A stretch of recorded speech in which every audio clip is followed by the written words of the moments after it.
जबकि भगवान महावीर ने कहा था, भगवान महावीर तो ऐसे सिद्धांत दे गए कि एक एक सिद्धांत पूरी दुनिया का कल्याण करेगा। और भगवान महावीर ने जैन शब्द तो उनके समय में था ही नहीं। ये जैन शब्द तो जिन शब्द का अपभ्रंश है, घिसते घिसते घिसते आपने उसको कर लिया जैन। महावीर ने कोई जाति नहीं बनाई थी, महावीर ने कोई पंथ नहीं बनाया था, ना महावीर किसी के घर पीले चावल लेके न्योता देने गए थे कि भैया हमारे पाछे आओ। महावीर तो उस जमाने में भ्रष्ट हो चुकी धार्मिक व्यवस्था के खिलाफ खड़े हुए थे, जिसमें ना जाति का काम था और ना महावीर ईश्वरवादी थे। हम जरूर जात मंदिर में भगवान पास कर दियो। महावीर और भगवान बुद्ध दोनों अनिश्वरवादी थे। जैन दर्शन में, बौद्ध दर्शन में ईश्वर जैसी कोई कल्पना नहीं है, कोई अस्तित्व नहीं है। सीधा सिद्धांत है, प्रकृति अपने अंतर्निहित नियमों से चल रही और विज्ञान इसको अब तक तो स्वीकार कर रहा है। विज्ञान, खगोल विज्ञानी अब तक यही मान रहे कि जो चराचर विश्व जो है, ब्रह्मांड जो चल रहा है, आकाश गंगाओं में जो क्रियाएं हो रही हैं, स्वयं हो रही हैं, स्वतः कोई नहीं चलाता ऐसे, ये अपने आप चल रही है अपने अंतर्निहित नियमों से। जैन दर्शन का सबसे बड़ा ये ड्रैविक है कि जो जैन धर्म को मानते हैं, उन्हें दावा करते हैं भी सबसे पहले भगवान से भेजा। भगवान तो मुक्त हो गए, भगवान 14वें गुण स्थान में विराजे हैं, भगवान के मन में, भगवान के तन में, ये सब चीजों से तो भगवान मुक्त हैं। भगवान तो बिल्कुल निर्विकार आत्मा के रूप में है और क्रमशः भगवान जो है सिद्धत्व को उपलब्ध हो जाएंगे। वैज्ञानिक कहते हैं कि 10,000 साल तक और हम महावीर स्वामी की वर्गणाएं पकड़ सकते हैं, हम महावीर का ध्यान करेंगे, महावीर तक संकेत जा सकते। 10,000 साल बाद महावीर और ऊपर की अवस्था को प्राप्त हो जाएंगे, जिसे हम सिद्धत्व अवस्था कहते हैं। इतना तपाया उनके गुरु ज्ञान सागर ने, इतना तपाया कि जो लिखते हैं उनके बारे में उस समय का ब्यौरा वर्णन, वे कहते हैं कोई और होता तो कुछ भी हो जाता। तब जब 22 साल के विद्याधर को उन्होंने देखा कि ये ब्रह्मचारी तो हर परीक्षा पे खरा उतर रहा है, तो उन्होंने उनको बनाया मुनि महाराज। 6 महीने के अंदर वे देख रहे कि ये तो हमसे आगे जा रहा है। उन्होंने एक दिन कहा, इधर आओ विद्यासागर, क्या है, मैं इंद्रियां शिथिल हो रही हैं, समाधि लेना चाहता हूं, आज से आचार्य पद का त्याग कर रहा हूं, तुम आचार्य। विद्यासागर जी महाराज धाड़ धाड़ मार के रोने लगे, बोले गुरु महाराज मैं आचार्य क्यों बनूंगा, आप विवेक सागर जी को आचार्य बना दीजिए। उनके एक और विवेक सागर जी 38 किलोमीटर दूर कहीं गए थे। विवेक सागर जी इस चक्कर में थे कि विद्यासागर जी को बना दीजिए, क्योंकि शिष्यों में कोई उनमें स्पर्धा थी नहीं कि हम आचार्य बने, वे तो गुरु के सेवक बने रहना चाहते थे। नसिया जी में, अजमेर में लाखों लोग एकत्र हुए। जब लाखों लोग इकट्ठे हुए तो वहां पर ज्ञान सागर जी जब अपने सिंहासन पर विराजमान हुए, उन्होंने कहा भैया आज मैं आचार्य पद त्याग रहा हूं, अब मैं मुनि ज्ञान सागर हूं, आपका नया आचार्य है विद्यासागर। और विद्यासागर जी महाराज से बोले ये नहीं चलेगा, अंतिम गुरु आज्ञा है, आसन पर विराजिए आचार्य श्री। और जब आचार्य विद्यासागर जी आसन पर बैठे तो उनके गुरु ने उन्हें गवासन में नमोस्तु किया और वे मुनि ज्ञान सागर हो गए। उन्होंने अपना पद त्यागा, अपनी कुर्सी त्यागी, किसको बिठाया, आचार्य विद्यासागर जी को। अब सायगढ़ में आचार्य, फिर द्रोणगेन में आचार्य, फिर छतरपुर में आचार्य, तो इतने आचार्य हो जाना है कि आपकी श्रद्धा नहीं रहेगी अब। और उनमें योग्यता क्षमता बिरलों में होती है। शैले शैले ना माणिक्यम मोक्तिम ना गजे गजे, हर पहाड़ में हीरा नहीं होता और हर हाथी में गजमणि नहीं होती। ये जैन धर्म में जो शिथिलाचार चल रहा है, जे हम श्रावकों की, हम क्या हैं, श्रावक हैं। महावीर की भाषा में हम क्या हैं, श्रावक हैं। आप श्रावकाचार पढ़िए, साधुओं के लिए मूलाचार बनाया गया है, कैसा साधु होना चाहिए मूलाचार बताएगा, श्रावक कैसा होना चाहिए श्रावकाचार बताएगा। लेकिन आप तो उलझ गए इसमें, हमारे महाराज और हमारे महाराज हैं तो फिर हमारे महाराज को तो आचार हम ही बना दें। अरे उनके गुरुओं को भी तो कहना चाहिए। जिस गुरु परंपरा में उन्होंने दीक्षा ली है, वो गुरु इस बात को मान रहा है कि ये आचार बनने के योग्य है, क्या वो अपना पद त्याग रहा है? ये जो कड़वी बात है, मैं किसी के विरोध में नहीं बोल रहा हूं, मैं किसी के खिलाफ नहीं बोल रहा हूं। मैं ऐसे 3 महान आचार्यों का भक्त रहा हूं, उनसे मेरी सीधी बात होती, जो आहार जी में ऐलक अवस्था में भग गए। उनने हमें सुनाया, बोले हम ऐलक हते, फिर काभो महाराज कल विद्यासागर महाराज हमें महाराज ही नहीं बना रहे थे, क्या करूं फिर आपने रात के गदवत दे दी हमने। फिर कितने गए, बोले हम फलाने महाराज ने गए, बोले तुम सीधे आचार्य श्री, तो हम सीधे आचार्य श्री बन गए। अरे मैंने सीधे अलग से आचार्य श्री, अरे बोले हम तो यार फड़फड़ा रहे थे कि कोई भी हमें मुनि बना दे। महाराज जी बोले मैं नहीं बना पाऊंगा, अभी तुम्हारी साधना इस स्तर पर नहीं है कि तुम्हें हम वस्त्र का त्याग कराएं। दूसरे भी बोले हमने जो ही करो। और आज उनके भक्तों का क्या चल रहा कि भाई अरे महाराज जी, अरे मैं तो ये कहता हूं कि तीर्थंकर कैसा होता होगा, किसने देखा? जिसने विद्यासागर जी को देखा ऐसा ही होता होगा। और हर आदमी के आप पैर छू सकते हैं क्या? आप मटका ले जात बाजार में तो कई कार्य 50 रुपया को दे रहे हो, चुचाए तो नहीं, उसको खट खट ठक ठक करते हो, उसकी जो है परख करने के बाद खरीदते हो और अपनों सर जोंचा के मुंह में धर दो। आप थोड़ा जानने का प्रयास करो, ये प्राथमिक चीजें हैं। घर में जो है स्वाध्याय की परंपरा महान जैन संत गणेश प्रसाद जी वर्णी कर गए थे। अपने तो वचन का होती तो लोग थोड़ा बहुत शास्त्र के बारे में जानते। अब शास्त्र तो खुट गए खुटिया में। काहे के आदमी सीधो बैग लेके मंदिर जात बोलिए कितने की बोली बोल रहा है, को बोल सकत? एक बड़े आदमी को देखो हमारे फेसबुक समय सार पर लिख रहे हुए सबरे धर्मायतन नष्ट हो गए, तो हमने डाकू अंश तो लगो फिर पैसा। आदमी डाकू हो सीधे डकैती डारी बोले मंदिर बनवा दो। अरे साधन की शुद्धता से महात्मा गांधी ने देश आजाद करा पाया। साधन शुद्ध नहीं है, ईमानदारी का कमाया पैसा मंदिर में नहीं लगेगा। मंदिर में देवता तो रहने वाला नहीं है। चोरी के पैसे से मंदिर बनाओगे, चोरी के पैसे से ये संसाधन खड़ो करोगे, वो क्यों करते हो? और साधु वृंदों से भी अपील होना चाहिए कि भैया चरित्र माल कहां गई?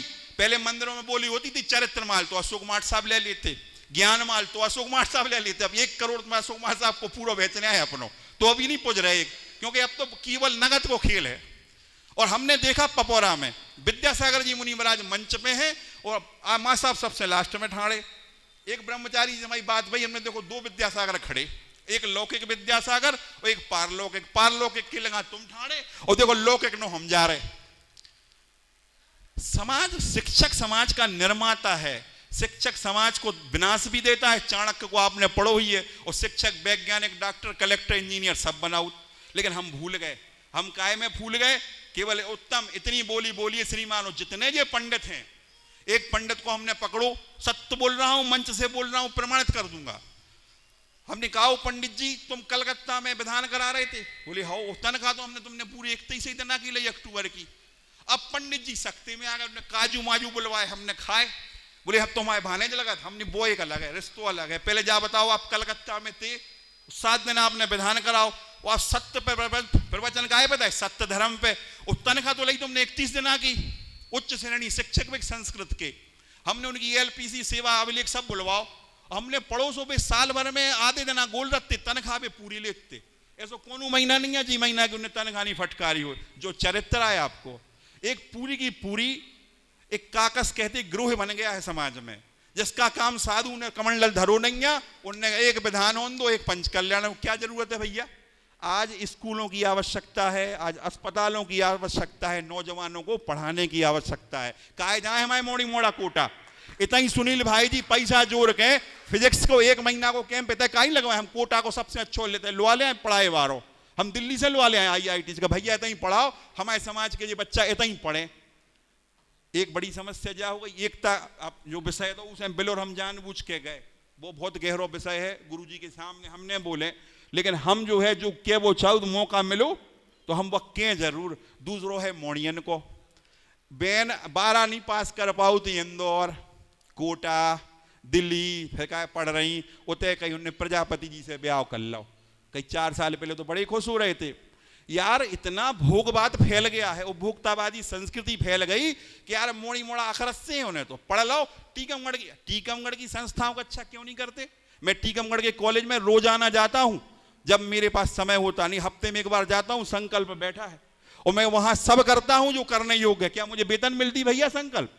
और मैं अच्छे से अच्छा करने का प्रयास करता हूं। अगर लाइब्रेरी ट्रांसफर होनी है तो मैं कलेक्टर से कोरे पे दस्तखत करा के दे देता हूं प्रिंसिपल को, भैया कलेक्टर साहब कह रहे जो करने कर लो, कोरे पे डाल दे दस्तखत। आप अपनी शैक्षणिक संस्थाओं को अच्छा करिए। बाल संस्कार में आप आए, आपको लग रहा हो पंखा नहीं है, चुपचाप पंखा खरीदो दे दो। बोले यार का संस्था के पास पैसा नहीं है जी, आपका काम नहीं है। आपका तो भाव क्या है? शैक्षणिक संस्था में बच्चों को गर्मी लगती है, हमने पंखा खरीद के हम लटकाया है। आप अस्पताल जाओ ना, एक 15 दिन में, 20 दिन में, 1 महीने में पिताजी की पुण्य स्मृति में, माताजी की पुण्य स्मृति में आप फल बांटो, दवाई बांटो, जो गंभीर रूप से बीमार है उनको इलाज कराओ। इससे बड़ो धर्म हो कौन हो? आप वो धर्म नहीं करो वो चाहो। अब आप काय में आ गए, बातें करवा लो। अरे यार वो जैन को एक होए चाहिए, जैन जैन को का 10 जैनन के पास जितना पैसा है उतना 1000 लोगों ने नहीं है भैया। जो भी तो सोचो, और दीगर समाज में जो चर्चाएं होती हम तो में रथ हैं। लोग हमें जैन कब है माना, जब भी जैन सामाजिक कार्यक्रम में देख ले, नहीं तो हमसे तो लोग जाकर लगे महाराज ई वीर अपन को निपटा देने पूरे बानिया। हम कहे भैया कबे निपटने बताओ। ये ऐसी बातें हुई हैं। जब राकेश गिरी चुनाव लड़ रहा था, मैं कुछ गाँव में गया तो हमारे पास लोग आए कल महाराज इन बानियन के लोग इतना पैसा है करिए देने बिल्कुल अच्छे पाँव पर रहे लोग। हमने अब 2 ही तरफ से मरे कुलंजन से घोड़े काटे नहीं अब अगर हम कहें दे कि भैया हम जैन आए। तो ये होता है, आप जिस समाज में जी रहे हो उस समाज में सद्भावना पैदा करो, समाज के सारे वर्गों का आप स्नेह अर्जित करो, लोगों की मदद करो, और जीवन में एकता का एकमात्र सूत्र है मदद, मदद और मदद। जैसे भाई साहब ने कही ना, सिर्फ हंगामा खड़ा करना मेरा मकसद नहीं, मेरी कोशिश है कि ये सूरत बदलनी चाहिए। तेरे सीने में जले या मेरे सीने में जले, बस आग हो कहीं भी जलनी चाहिए। और समाज के लिए मैं इन्हीं का दुष्यंत त्यागी के शेर हैं ये बोलूंगा, अब तो इस तालाब का पानी बदल दो यारो, अब कमल के फूल मुरझाने लगे हैं, कैसे कैसे मंजर सामने आने लगे हैं, और गाते गाते लोग अब चिल्लाने लगे हैं। मैंने यहूदियों का उदाहरण इसलिए दिया था, प्रिय बंधुओं आप कम से कम उस चीज़ को समझें। आज तो अखबारों के जरिए, टीवी के जरिए आप यूरोप, अमेरिका, ऑस्ट्रेलिया, न्यूजीलैंड और आप रूस, चीन, जापान, फ्रांस सबके बारे में जानकारियां रखते हैं। जानकारियां अपग्रेड किए। एक कौम इसलिए नष्ट कर दी गई थी, सिर्फ इतनी प्रताड़ना मिली, और फिर वे लोग कहाँ आए, आधी कहानी मैंने बताई, आधी सुनिए। जब यहूदी नष्ट हो गए तो उन्होंने अपने सब लोगों को इकट्ठा किया और इजराइल नाम का एक देश बना। वो आज इजराइल दुनिया का सबसे मजबूत देश है, जनसंख्या है लाखों में और करोड़ों वाले उससे डरते हैं। मुस्लिम कंट्रीज से घिरा हुआ है, एक साथ 9 मुस्लिम देशों को हरा दिया था उसने, क्योंकि उनका बच्चा जैसे ही उसकी मूछें आती हैं उसको आर्मी में सेवा करने के लिए भेज दिया जाता है। उनकी इंटेलिजेंस सर्विस है मोसाद, जैसे भारत की राह है रिसर्च एनालिसिस विंग, अमेरिका की CIA है, रूस की KGB है, उनकी अंतरराष्ट्रीय जासूसी एजेंसी का नाम क्या है, मोसाद। मोसाद इतनी दुनिया में एक्यूरेसी के मामले 100% उसके ऑपरेशन सफल हुए। एक बार सूडान के तानाशाह के शहर पर बहुत सारे इजराइल के नागरिकों का विमान वहां की हवाई पट्टी पर उतार दिया गया।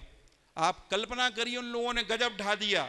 एक और विमान ले गए, ऐसी टेक्नोलॉजी ले गए कि उस विमान से चिपका के उड़ा लाए, और उन्होंने वहां फायरिंग में 150 सैनिक मार दिए, उनका एक भी नागरिक नहीं मारा गया। और उस हवाई जहाज में सवार एक आदमी बेंजामिन, बाद में इजराइल का नेतन्याहू, बाद में इजराइल का राष्ट्रपति भी बना।